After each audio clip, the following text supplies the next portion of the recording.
नमस्कार, मैं दिव्यांशी आप सभी का स्वागत करती हूँ स्टडी आईक्यू पे। आज इस इंटरव्यू सेशन में हमारे साथ एक बेहद ही खास मेहमान हैं। उनके इंट्रोडक्शन देने से पहले मैं एक बहुत जरूरी लाइन है जो मैं आप सभी के साथ शेयर करना चाहती हूँ कि हम मंजिल को तो बहुत सेलिब्रेट करते हैं, लेकिन उससे भी ज्यादा जरूरी है कि जो सफर रहा है उस मंजिल तक पहुंचने के लिए उसको भी सेलिब्रेट करना चाहिए। इसीलिए जो शख्स हमारे साथ है, उन्होंने यूपीएससी सीएससी 2020 एग्जामिनेशन में 346 रैंक हासिल की है और इनकी जो जर्नी रही है, इन्होंने आईआईटी रुड़की से अपनी इंजीनियरिंग कंप्लीट की। उसके बाद 3 अटेम्प्ट्स लगे और इस एग्जामिनेशन को फाइनली क्लियर किया। तो जो 3 अटेम्प्ट की बहुत ही इंटरेस्टिंग और इवॉल्विंग जर्नी है उसकी हम बात करेंगे। तो स्वागत है सौरभ जी, और मुझे बहुत खुशी है कि आप अपने इतने टाइट स्केड्यूल में हमारे साथ जुड़े। जी बहुत धन्यवाद दिव्यांशी जी। आई थिंक मैं भी बड़ा ग्रेटफुल हूँ कि आपने मुझे अपने प्लेटफॉर्म पे मौका दिया अपनी स्टोरी शेयर करने का। So thank you for that. Saurabh, अभी जैसे मैं बात कर रही थी कि हम मंजिल को देखते हैं, सक्सेस को देखते हैं, लेकिन उस सक्सेस के राइट पीछे राइट राइट। कितना हार्डवर्क है, आप किस तरीके से इवॉल्व हो रहे हैं उस सक्सेस को पाने के लिए, और जो जर्नी रही है उसकी मैं बात करना चाहूंगी। तो अ, ये जर्नी आपकी कैसे शुरू हुई ग्रेजुएशन से अभी तक? जी कॉलेज के सेकेंड ईयर मैंने डिसाइड किया था कि मुझे प्लेसमेंट लेनी है, बाहर जाना है, अच्छा काम करना है। बट लास्ट ईयर तक आते आते वो एम जो है वो शिफ्ट हो गया टुवर्ड सिविल सर्विसेज प्रिपरेशन। और जैसा मैंने इंटरव्यू के पहले बताया था कि टेम्पो बड़ा हाई था कि I would clear in the first और सेकंड अटेम्प्ट। तो मुझे लगा कि जॉब लेके उसके बाद तैयारी करना आई थिंक थोड़ा मुश्किल हो जाएगा, या फिर I don't think I be able to come back इस प्रिपरेशन में। तो मुझे लगा कि प्लेसमेंट ड्रॉप करके अटेम्प्ट देने चाहिए, और वो मैंने दिया। थोड़ी गलतियाँ की, थोड़े उसमें लर्निंग्स मिले, और उस गलतियों से सीख के जो मेरा ये वाला अटेम्प्ट था उसमें आई थिंक थोड़ी बहुत सक्सेस जो है मुझे मिली थी। सर, आपने जैसे कहा कि जब कोई भी एस्पिरेंट इस एग्जामिनेशन के बारे में सोचता है तो टेम्पो काफी हाई जी रहता है, बट जी। सक्सेस शायद पहले अटेम्प्ट में भी मिल जाए, शायद दूसरे तीसरे चौथे। किस तरीके से अपने आप को कंसिस्टेंट रखना, और आपने किस तरीके से अपने आप को मोटिवेटेड रखा और कंसिस्टेंट रखा इस जर्नी में? जी। ऐसा नहीं है कि कंसिस्टेंसी पिछले 2-3 साल से हमेशा थी, क्योंकि बीच में ज़रूर ऐसे फेजेज़ आएँगे कि आप थोड़ा लो फ़ील करेंगे, थोड़ा अनसर्टेन फ़ील करेंगे, थोड़ा खुद पे डाउटफुल फ़ील करेंगे, और लगेगा कि इवन दो आप एफर्ट्स डाल रहे हैं, उसका कोई फ्रूट निकल नहीं रहा है। तो उसकी 2 चीज़ें हैं। पहला कि आप सक्सेस को ही डिफ़ाइन सही तरीके से करें, कि ज़रूरी नहीं कि सक्सेस का मतलब है कि आपने एग्ज़ामिनेशन क्लियर कर लिया है तो सक्सेस है। जब रिज़ल्ट आया था आई डोंट थिंक मैं बड़ा खुश था, बड़ा रिलीव था कि चलो कुछ हो गया है। तो आई थिंक तब एक रियलाइज़ेशन था कि जो प्रोसेस है उस पे ज़्यादा आपको एन्जॉय करना चाहिए, उस पे इतना स्ट्रेस नहीं लेना चाहिए। क्योंकि अल्टीमेटली यूपीएससी एक सर्विस है, आपको अच्छा मौका देती है काम करने का, but at the end of the day it's a service, एक जॉब है।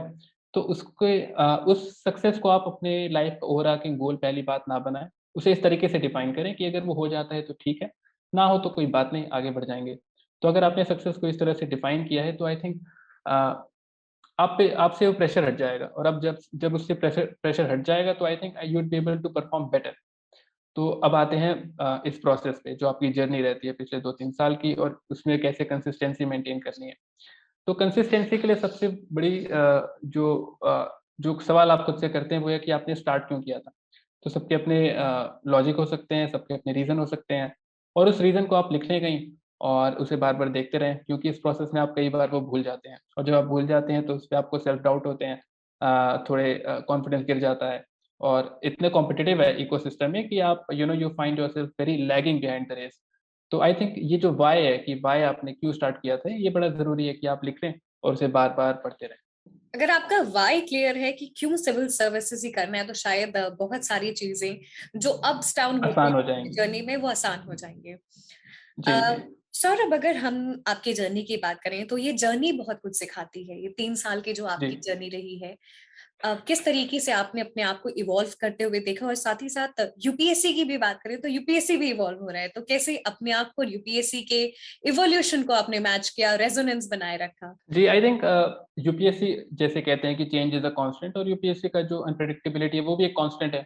तो यूपीएससी तो मैं नहीं कहूँगा, क्योंकि वो इवॉल्व हो रहा है, वो वैसा ही है, अनप्रेडिक्टेबल है। तो आई थिंक आपको अपने आप को एक बेसिक लेवल पे तैयार करना चाहिए कि इवन तो कुछ अनसर्टेनिटीज़ हैं, थोड़ी सब्जेक्टिविटी है, और थोड़ी अनप्रेडिक्टेबिलिटी भी है ही, कह लें इसे, थोड़ा लक फैक्टर भी है। तो आप अपने आप को इस लेवल पे पहुँचा लें कि जो अनप्रेडिक्टेबिलिटी है आप उसे काउंटर कर सकें। ताकि कोई एग्जाम में नए क्वेश्चंस आए, पैटर्न चेंज हो, तो आप डरे नहीं और उसे क्लियर कर लें। तो उसके लिए मुझे ये लगता है कि आपको अपने मार्केट में आपको बहुत चीज़ें मिलेंगी, बहुत इन्फॉर्मेशन मिलेंगी, बहुत मटेरियल्स मिलेंगे, लेकिन सबसे ज़रूरी बात है कि आप अपने बेसिक्स को क्लियर रखें। एक बार आपने वो क्लियर कर लिया है, तो आई थिंक चीज़ें बड़ी आसान हो जाती हैं। जो अनप्रेडिक्टेबिलिटी का जो फैक्टर है, लेकिन इतना बड़ा भी नहीं है कि आप उसे काउंटर नहीं कर सकते हैं। तो फर्स्ट थिंग फर्स्ट, बेसिक सबसे पहले। अगर हम यूपीएससी का जो इकोसिस्टम है उसको समझने की कोशिश करें तो वो आपके नजरिए से क्या है? मैम आई थिंक इसमें थोड़ी सब्जेक्टिविटी हो सकती है, मेरे खुद के बायसेस हो सकते हैं, बट इस इकोसिस्टम का पार्ट हम सब हैं मैम। मैं हूँ एक सिलेक्टेड कैंडिडेट, टॉपर्स हैं, कोचिंग इंस्टीट्यूट्स हैं, सोसाइटी है, यूपीएससी खुद भी है, न्यूज़पेपर है, मीडिया है, कि कैसे ये जो इकोसिस्टम है, इस यूपीएससी के प्रिपरेशन को या यूपीएससी एक जो सर्विस है, उसे थोड़ा ग्लोरीफाई करता है। May be not in a direct way, but एक इनडायरेक्टली वो उसे ग्लोरीफाई करता है। जब ग्लोरीफाई करता है और एक ऑरा या फिर एक्सक्लूसिविटी इस सर्विस के साथ अटैच हो जाती है, तो नेचुरल सी बात है कि लोग इन्फ्लुएंस होंगे और इस सर्विस में आने की कोशिश करेंगे। कंपटीशन बढ़ेगा, बड़ी-बड़ी बातें कही जाएँगी कि मतलब आप इधर आ जाएँ तो ऐसा हो जाएगा, आपकी लाइफ टर्न हो जाएगी, uh, which is very highly overstated. ऐसा नहीं होता है। आप एक गवर्नमेंट सर्वेंट हैं और आप लोगों की सेवा करते हैं, दैट्स इट। तो ये जो इकोसिस्टम है, ये कहीं न कहीं इनडायरेक्टली बच्चों की मेंटल स्ट्रेस पे, मेंटल हेल्थ पे आई थिंक कहीं न कहीं थोड़ा थोड़ा नहीं कहूँगा, काफ़ी इम्पैक्ट करता है। So this is the ecosystem जिसकी मैं बात करता हूँ, एंड आई थिंक ये चीज़ें थोड़ी-थोड़ी इवॉल्व हो रही हैं अच्छे सेंस में, क्योंकि अब इंडिपेंडेंट प्लेटफ़ॉर्म्स आ गए हैं, फ्री प्लेटफ़ॉर्म्स आ गए हैं, जिस पे आप खुद से पढ़ सकते हैं, खुद से आप तैयारी कर सकते हैं। So that's a good part. बेशक सौरभ, और जिस तरीके से आप बात कर रहे थे कि यूपीएससी का जो इकोसिस्टम है वो किस तरीके से इवॉल्व हो रहा है, and it's evolving in a good sense. तो जो दूर दराज के लोग हैं, जहाँ मार्जिनाइलाइज्ड एरिया के हैं, उन्हें भी चीजें पहुंच पा रही हैं। Yes ma'am. अगर कोई सेल्फ स्टडी से तैयारी कर रहा है, आपने भी सेल्फ स्टडी से तैयारी की, तो किस तरीके से समझना है एग्जामिनेशन की डिमांड को और अपनी स्ट्रैटेजी अकॉर्डिंगली फॉर्मुलेट करनी है? Yes ma'am. इसके लिए 2 चीज़ें जो मुझे 2 अटेम्प्ट के बाद समझ आई थी, वो ये थे कि ये डिस्टेंस की बात नहीं है, ये डायरेक्शन की बात है, कि आप कितना भी दौड़ लें उससे फ़र्क नहीं पड़ेगा जब तक आपके पास डायरेक्शन नहीं है। तो सबसे पहली बात तो है कि आप पहले डायरेक्शन तय कर लें, कि डायरेक्शन मतलब होता है कि आपको क्या पढ़ना है, क्या नहीं पढ़ना है, किस जगह से हेल्प लेनी है, कहाँ से हेल्प नहीं लेनी, कितना पढ़ना है, कितना नहीं पढ़ना है। तो ये डायरेक्शन होती है, बड़ी ज़रूरी है, और इसके लिए बहुत ज़रूरी है कि आप कोचिंग्स की जगह इंडिपेंडेंट प्लेटफ़ॉर्म्स को, जो टॉपर स्टॉक वीडियोज़ हैं, आप उन्हें रेफ़र करें। आप उनकी गलतियाँ सीखें, गलतियाँ देखें, उन्होंने क्या-क्या इम्प्रूवमेंट की थी, वो देखें। क्या गलतियाँ हैं जो नहीं करनी चाहिए, किस चीज़ों से सीख लेनी चाहिए। तो आप एक बार वो कर लें, तो उससे आपको डायरेक्शन पता चल जाएगी। उसके बाद जो डिस्टेंस की बात है, डिस्टेंस मतलब है कि आप किस लेवल पे आ जाते हैं, मतलब पढ़ के, इंडिपेंडेंट प्लेटफ़ॉर्म्स की हेल्प लेके, कोचिंग मटेरियल्स की हेल्प लेके, बेसिक्स बुक कवर करके, आपकी जो नॉलेज पार्ट है बेसिकली वो डिस्टेंस है। तो ये दोनों चीज़ें हैं, बड़ा इम्पोर्टेंट होता है डिसाइड करना, और आई थिंक इन दोनों चीज़ों के लिए मैं कहूँगा कि आप टॉपर स्टॉक वीडियोज़ देखें, या यही सब करें I think. So direction plus distance दोनों बड़ा इम्पोर्टेंट है। सौरभ, आपने जिस तरीके से अभी बहुत ही ब्यूटीफुली डिफाइन किया, डायरेक्शन बहुत जरूरी है। बहुत शुक्रिया। बहुत सारे आपने भी बहुत सारे टॉपर स्टॉक देखे, और शायद आज बहुत सारे लोग आपको देख रहे हैं एज टॉपर, और आपकी प्रिपरेशन से एक उन्हें भी डायरेक्शन मिलेगा। तो क्या गलतियां आपने इवेंचुअली इंप्रूव की अपने थर्ड अटेम्प्ट में? मैम मैं फर्स्ट अटेम्प्ट से शुरू करूँगा। तो फर्स्ट अटेम्प्ट में आई थिंक मैंने बड़ा लाइटली लिया था एग्ज़ामिनेशन को। आई थिंक मैंने 1-2 महीने भी ठीक से पढ़ाई नहीं की थी। इवन मैंने बेसिक किताबें भी नहीं पढ़ी थी, क्योंकि आई वाज़ वेरी कॉन्फिडेंट कि ये तो हो जाएगा, इसमें क्या है। बट जब पहले प्रीलिम्स नहीं निकला एंड आई गॉट, मैं एक्सपेक्ट कर रहा था कि आई विल स्कोर अराउंड 120-130, और वो 65 पे रुक गया मेरा score. So I think that was a big shocker. तो वहाँ से मुझे रियलाइज़ेशन हुआ कि प्रीलिम्स बड़ा इम्पोर्टेंट है और उसे किस तरह पढ़ना चाहिए। सो वो बाद में आई थिंक बात कर सकते हैं। तो पहले लेसन ये मिला कि प्रीलिम्स को लाइटली नहीं लेना है, और उसकी भी एक उसे भी पढ़ने का एक तरीका होता है प्रीलिम्स की तैयारी के लिए। So that's the major part. Secondly second stage पे मैं मेंस में और कॉन्फिडेंट हो गया, और मैंने मेंस के लिए अच्छे से पढ़ाई नहीं की, और वहाँ पे मुझे पता चला कि आंसर राइटिंग का खुद का एक पार्ट है, और मेंस की तैयारी भी दूसरे ढंग से की जाती है। तो अगेन जैसे मैंने कहा कि डायरेक्शन बड़ी ज़रूरी है। दोनों अटेम्प्ट में मुझे डायरेक्शन मिली नहीं, या शायद मैंने खुद डायरेक्शन लेनी नहीं चाहिए। और थर्ड अटेम्प्ट में मैंने दोनों पे बड़ा वर्क किया, और आई थिंक ये दोनों लर्निंग्स थी जो आई थिंक थर्ड अटेम्प्ट पे कल्मिनेट हुई, और आई थिंक थोड़ी बहुत सक्सेस जो है मिली इस अटेम्प्ट में।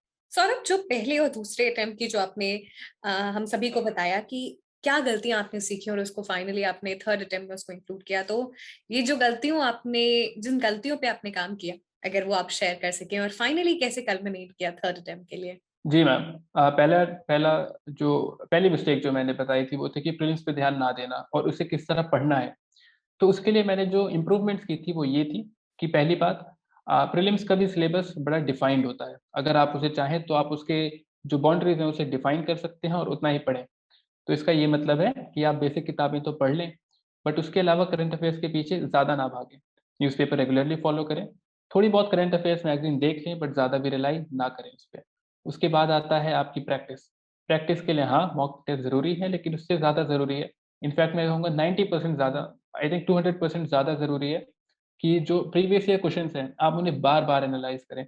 बार-बार देखें कि किस तरह की लैंग्वेज यूज़ करता है यूपीएससी, किस तरह के पैटर्न्स देता है वो, और क्यों हमेशा अनप्रेडिक्टेबिलिटी रहती है, बट फिर भी कुछ बच्चे होते हैं जो हमेशा कंसिस्टेंटली हाई स्कोर करते हैं। इस बार भी मेरे कई दोस्त हैं जिन्होंने 120 130 स्कोर किया है इस वाले अटेम्प्ट में। So which is very tough, which was very tough this time. तो कहने का ये मतलब है कि अनप्रेडिक्टेबिलिटी को भी आप वेव ऑफ कर सकते हैं कंसिस्टेंट प्रैक्टिस से और सिलेबस को डिफाइन करके। सो ये पहली गलती थी और इसे मैंने ऐसे इम्प्रूव किया था। जो मेरी दूसरी गलती थी कि मेंस पे ज़्यादा ध्यान ना देना, तो उसे मैंने कैसे इम्प्रूव किया था, वो ये था कि अगेन आप मेंस का सिलेबस डिफाइन करें, सिलेबस को देखें, वहाँ पे क्या-क्या टॉपिक्स हैं, उस पे थोड़ी-थोड़ी बातें जो है अपने खुद के नोट्स बना लें हर टॉपिक पे। तो वहाँ अगर आपने ये कर लिया, इसका मतलब है कि आपने एक सिलेबस को डिफाइन कर दिया है कि इससे आगे मुझे नहीं पढ़ना है। तो ये तो हुआ बेसिक पार्ट। इसके बाद जो करंट अफेयर्स की चीज़ें होती हैं, आप उसे थोड़ा एनालाइज़ कर लें। उसके बाद अगेन जैसे प्रीलिम्स में आप प्रीवियस ईयर क्वेश्चंस को देखते हैं, मेंस के प्रीवियस ईयर क्वेश्चंस को देखें, और आप तब भी पाएँगे कि कुछ क्वेश्चंस ऐसे होते हैं जो हमेशा रिपीट होते हैं। कुछ क्वेश्चंस ऐसे होते हैं जिसे आप पहले से प्रिपेयर करके जा सकते हैं, और कुछ क्वेश्चंस हमेशा एनालिटिकल होते हैं जिसके लिए आपको अपनी एनालिटिकल अंडरस्टैंडिंग इम्प्रूव करने की ज़रूरत है। तो एक बार आपने पैटर्न आइडेंटिफ़ाई कर लिया, अपनी बाउंड्रीज़ डिफाइन कर ली, उसके बाद आता है बेसिक आंसर राइटिंग का। तो कुछ बच्चे ऐसे हैं, मैं ज़रूर कहूँगा कि मैं थोड़ा प्रिविलेज्ड था उस सेंस में, तो मेरी आंसर राइटिंग ठीक थी, तो मुझे इतनी ज़रूरत नहीं थी करने की। But again I would say that there are many people जिन्होंने एकदम स्क्रैच से आंसर राइटिंग करना शुरू की थी और दे हैव एक्स्ड इट, मतलब उन्होंने जीएस में 440 450 मार्क्स स्कोर किए हैं। So again it's all about practice, practice और प्रैक्टिस। तो प्रैक्टिस करें और कांस्टेंट फीडबैक लें, अच्छे लोगों से फीडबैक लें। तो आई थिंक ये 2 ऐसी चीज़ें थी जिस पे मैंने थोड़ा काम किया था, और थर्ड अटेम्प्ट में थोड़ा आई थिंक मुझे इस पे सक्सेस मिला है। सौरभ, जो एक बात आपने कंसिस्टेंटली मेंशन की है वो है to make your basics right. Right. Once aspirants have made their basic right, जो करंट अफेयर्स का रोल है उसको किस तरीके से लिमिट करना है या इंक्लूड करना है, अगर आप उसको समझा सकें तो? Ma'am, ma'am current affairs something, वो ऐसी चीज़ है जो डायनामिक है, हमेशा चेंज होगी और बहुत ज़्यादा चीज़ें होंगी। आप कैसे उसे डिफाइन करेंगे कि अच्छा ठीक है मुझे इतना पढ़ना है। तो अगेन आप किसकी हेल्प लेंगे? आप प्रीवियस ईयर क्वेश्चन की हेल्प लें। अगर आप प्रीलिम्स के पर्सपेक्टिव से बात करती हैं, तो आप पिछले 5, 6, 7 साल के प्रीवियस ईयर क्वेश्चन पेपर को उठाएँ और फिर उसमें देखें कि अ, आप उसे दोबारा उस पेपर को अटेम्प्ट करें और उसमें देखें कि आप अपनी बेसिक नॉलेज के साथ और थोड़ी बहुत जनरल अवेयरनेस के साथ आप कितने क्वेश्चंस अटेम्प्ट कर सकते हैं। वो आप करें, तो आपको पता चलेगा कि जो करंट अफेयर्स की जो बेसिक चीज़ें हैं, वो बहुत ज़्यादा रोल प्ले नहीं करती हैं। अगर आपकी बेसिक स्ट्रॉन्ग है और थोड़ी बहुत आप में जनरल अवेयरनेस है, तो आप अगेन 60 टू 70 क्वेश्चन्स अटेम्प्ट कर सकते हैं।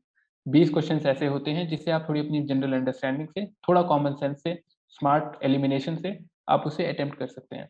इसका मतलब ये है कि तो नेक्स्ट टाइम जब आप एक प्रीलिम्स का पेपर देख रहे हैं, उसका मतलब ये है कि आपने अगर बेसिक्स कवर कर लिया है, थोड़ी बहुत जनरल अंडरस्टैंडिंग है, मतलब न्यूज़पेपर वाली, तो you'll be able to attempt 70 questions, जो बहुत होते हैं।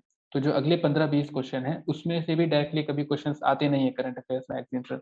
तो आप ज़्यादा स्ट्रेस ना लें अगर आपको कुछ चीज़ें याद नहीं हो रही हैं। So again it's all about कि आपका एग्ज़ामिनेशन टेम्परामेंट कैसा है, पेशेंस कैसा है। उसके हिसाब से आई थिंक जो करंट अफेयर्स का जो पार्ट है, at least from prelims perspective, वो बड़ा ही लिमिटेड हो जाता है। तो पॉइंट ये है कि ज़्यादा स्ट्रेस ना लें करंट अफेयर्स पे, at least from prelims perspective.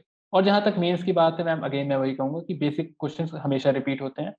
कुछ करंट अफेयर्स वाली चीज़ें होती हैं, आप उसे एज़ अ सप्लीमेंट यूज़ कर सकते हैं एग्ज़ाम्पल्स में आंसर लिखते वक़्त, या फिर कुछ आप स्मार्ट गेसेस कर सकते हैं कि ओके ये टॉपिक्स न्यूज़ में थे, तो इससे आई थिंक क्वेश्चंस बन सकते हैं। But then again don't over stress, तो उससे टेंशन ही बढ़ती है। अगर आप इस एग्जामिनेशन में अगर इन्वेस्टेड हैं तो एक और बात ध्यान रखनी है कि you do not have to over stress. Yes ma'am. अगर फेलियर भी है तो you can accept if you are not over stressing and looking for other options that are available. Saurabh is very beautifully defining it after every answer, क्योंकि this is not only the examination that can define your success और failure.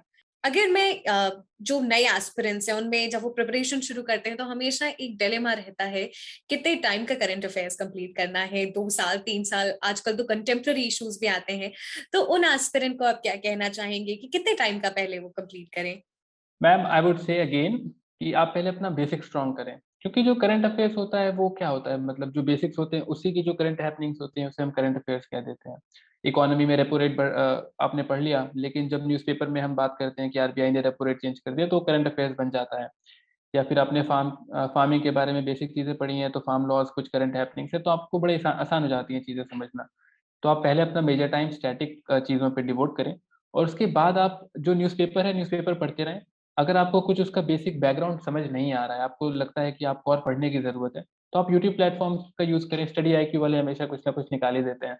या फिर आप जो current affairs की जो magazines होती हैं, आप उन्हें रेफ़र करें, क्योंकि वो बड़े अच्छे से उनपे वो लोग बैकग्राउंडर देते हैं किसी भी टॉपिक का। तो आप वैसे रेफ़र करें एंड एट मैक्स 1 साल बहुत है, किसी भी एस्पिरेंट के लिए करंट अफेयर्स को जानना। सो 1 year is more than enough, I would से, मोर देन इनफ। सो या 1 साल आई थिंक। सर, अब आपने अभी स्टडी आईक्यू का मेंशन किया, किस तरीके से स्टडी आईक्यू आपकी जर्नी में साथ रहा? मैम कंसिस्टेंटली तो साथ नहीं था, but I think once I was into this thin and thick of this preparation part, तो मैं यूट्यूब स्क्रॉल करूँ तो मुझे स्टडी है कि उसके 2-4 वीडियोज़ तो दिख जाते थे ऑनेस्टली। और उसमें से 1-2 चीज़ें मैं कभी-कभार देख भी लेता था। एक्सप्लेनर वीडियोज़ जो होते हैं आपके, आई थिंक लास्ट मैंने फार्म वीडियोज़ देखे थे आपके, फार्म लॉ पे जो बने थे। या फिर मेंस आंसर राइटिंग के मैंने वीडियोज़ देखे हैं आपके। आई डोंट नो उन सर का नाम क्या है, बट उन्होंने बड़े अच्छे से समझाया था कि किस तरह आपको अप्रोच करने चाहिए answer. So I think yes, बहुत ओवरआर्चिंग रोल तो नहीं था, बट देन अगेन एक कंसिस्टेंट सा रोल था। सौरभ, हम सेशन के एंड में आ चुके हैं, आप कुछ फाइनल टिप्स देना चाहेंगे सभी एस्पिरेंट्स को? यस मैम, एक ही टिप दूँगा मैं, और वो क्योंकि मेरे से पहले भी और मेरे से बाद में भी लोग प्रिपरेशन को लेके बड़ी अच्छी-अच्छी टिप्स बताएँगे, अच्छी बातें करेंगे। उनके पास मेरे से बेहतर स्ट्रैटेजीज़ होंगी, तो आई थिंक मैं उस पे कोई वैल्यू एडिशन नहीं कर पाऊँगा। बट मैं बस एक चीज़ कहूँगा एक बड़े जनरल पर्सपेक्टिव से, सिर्फ़ वो एग्ज़ाम को लेके नहीं, बट इन जनरल आप कुछ भी किसी भी चीज़ में आप पार्ट ले रहे हैं, एक रेस में भाग रहे हैं, किसी कॉम्पिटिशन को एस करना चाहते हैं, तो मैं बस ये कहूँगा कि किसी भी कॉम्पिटिशन को जैसे एक लाइन में अगर सम अप करें तो the more importance you give the heavier something feels. इसका मतलब ये है कि यूपीएससी को इतनी इम्पोर्टेंस दें जितनी वो डिज़र्व करता है। इसका मतलब ये नहीं है कि यूपीएससी जो जॉब है वो थोड़ी बेकार है। जॉब बहुत अच्छी है, आपको बहुत अच्छा मौका मिलेगा काम करने का। बट देन अगेन ज़िंदगी में बहुत चीज़ें होती हैं, उसमें आपका जो करियर है, वो एक एस्पेक्ट है। तो जब आप इस प्रिपरेशन में आएँ, तो बहुत बार ऐसा होता है कि हम 1-2 अटेम्प्ट में देते हैं, फेल हो जाते हैं, थोड़ा मेंटल हेल्थ डाउन हो जाती है। और जो यूपीएससी है वो हमारा सेंटर ऑफ लाइफ बन जाता है, कि अगर ये नहीं तो कुछ नहीं। एवरी करियर अल्टरनेटिव करियर हमें लगता है कि थोड़ा डाउनग्रेड सा है, कि क्यों जाना, we feel like a failure कि हमने कहीं सक्सेस नहीं मिली तो हमने कुछ और चूज़ कर लिया। ऐसा बिल्कुल नहीं है। Ultimately it all comes down to your happiness, और आप उसे कितना अच्छे से किसी हर दिन को कितना अच्छे से जी पाते हैं। और उसके लिए इम्पोर्टेंट ये है कि आप यूपीएससी को please, please, please, toppers toppers बड़ी-बड़ी बातें करते हैं, देखिए कोचिंग इंस्टीट्यूट बड़ी-बड़ी बातें करेंगे कि सिलेक्शन हो जाएगा, तो ये हो जाएगा, अल्टीमेटली कुछ नहीं होता है। तो यूपीएससी को अपना सेंटर ऑफ जो लाइफ मत बनाइए, वो एक पार्ट है, उसे एक पार्ट की तरह रहने दीजिए और इसे बार-बार अपने दिमाग को रिइन्फोर्स करते रहिए। आप उस गोल के लिए ज़रूर मेहनत करें, 10, 12, 14 घंटा भी मेहनत करें, बट देन अगेन जो आपका माइंड स्पेस है, वो सिर्फ़ यूपीएससी से ऑक्यूपाइड नहीं होना चाहिए। ज़िंदगी में बहुत कुछ है, ज़िंदगी बहुत बड़ी है। यूपीएससी में आप फेल हों, पास हों, उससे कोई फ़र्क नहीं पड़ता। 5-10 साल बाद आप पीछे देख के जो आप स्ट्रेस लेते हैं इन बातों पे, आप उस पे हँसेंगे कि मैंने क्या कर दिया था? इतना स्ट्रेस क्यों लिया किस बातों का, कि अल्टीमेटली एंड में सब ठीक हो जाता है। अगर आप पास हो, फेल हो, सब नॉर्मल हो जाता है। तो बस मैं यही कहूँगा कि give it only the due weightage that it deserves. Just repeating what Saurabh said कि यूपीएससी को आप उतना ही वेटेज दीजिए जितना वो डिजर्व करते हैं, and I am sure you are motivating lot of people कि क्योंकि बहुत, yes definitely this has become one of the biggest examination in India and everybody is behind this. इसलिए सबसे जरूरी है कि आप अपने आप को दुरुस्त रखें, अपनी मेंटल हेल्थ को दुरुस्त रखें, and do not make it centre of your life. Thank yes you ma'am, so and much. मैं एक और चीज़ ऐड करूँगा कि हमें लगता है कि यूपीएससी कैपेबिलिटी का एग्जाम है कि आप में कैपेबिलिटी है तो आप इसे क्रैक कर लेंगे और बड़ा ही मतलब एकदम आइडियल प्रोसेस है। बट देन अगेन मैं खुद की बात करूँ तो मे बी मेरी डिसीजन मेकिंग शायद इतनी बेहतरीन नहीं है, मेरा पेशेंस लेवल इतना बेहतरीन नहीं है, मेरा टेम्परामेंट इतना बेहतरीन नहीं है। And then again at the end of the day शायद I am selected for the IAS. तो एक आईएएस के पैरामीटर से आई थिंक जो मेरे में कैपेबिलिटीज है आई थिंक वो परफेक्ट नहीं है। तो मतलब फिर भी मैं सिलेक्टेड हूँ। तो ऐसा भी हो सकता है कि आप सिलेक्टेड ना हो लेकिन आप में वो सारी कैपेबिलिटीज़ हों। तो ये एग्ज़ाम अगर आप क्लियर ना करें तो कभी अपनी कैपेबिलिटीज़ को और अपने आप को डाउट ना करें कि होता है तो ठीक है, नहीं होता है तो कोई बात नहीं है। बस मैं ये कहूँगा। Thank you so much, Saurabh ji, for speaking to us. And it was really a pleasure to have you. And the entire team wishes you good health and all the best for the journey ahead. Thank you very much. Thank you, Divyansh ji. Thank you.